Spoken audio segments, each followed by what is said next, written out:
මේ දවස්වල ඔයාලා මැලේසියාවල ට්‍රැවල් කරනවා නම් ඊට පස්සේ ඔයගොල්ලෝ ට්‍රැවල් කරලා ඔයාලා shopping කරනවා නම් ඔය චොක්ලට් අනම්මනම් දේවල් හොඳට මතක තියාගන්න.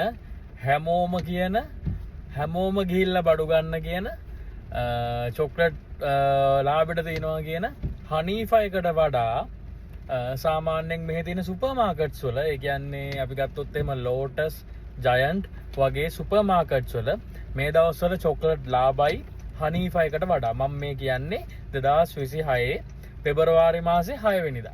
මම මේ කියන්නේ ඉතින් මේ කාලේ ඔය චයිනීස් නිව් ඉයර් එක ඊට පස්සේ තායි පූසම් මෙහෙම තිබ්බ හින්දා ඊට පස්සේ චයිනීස් නිව් එකත් ළඟම එනවා ඉස්සරහට. ඒක හින්දා සුපර් මාකට්ස් වල ස්පෙෂලි ගොඩක් ඔය චොක්ලට් වගේ දේවල් වල ගාන අඩු කරලා තියෙනවා හනීෆා එකට වඩා.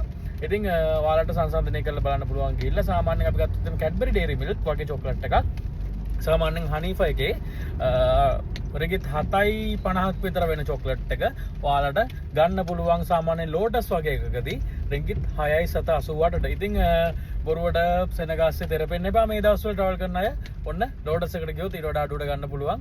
ඔයාලට චොක්ලට් එහෙම ගන්නවා නම් මම මේ කියන්නේ හෝල්සේල් ගන්නට නෙමෙයි සාමාන්‍යයෙන් මැලේසියා වලට ඇවිල්ලා ඔයාලට අර ගෙවල් වලට අරන් යන්න එහෙම චොක්ලට් ගන්න අයට.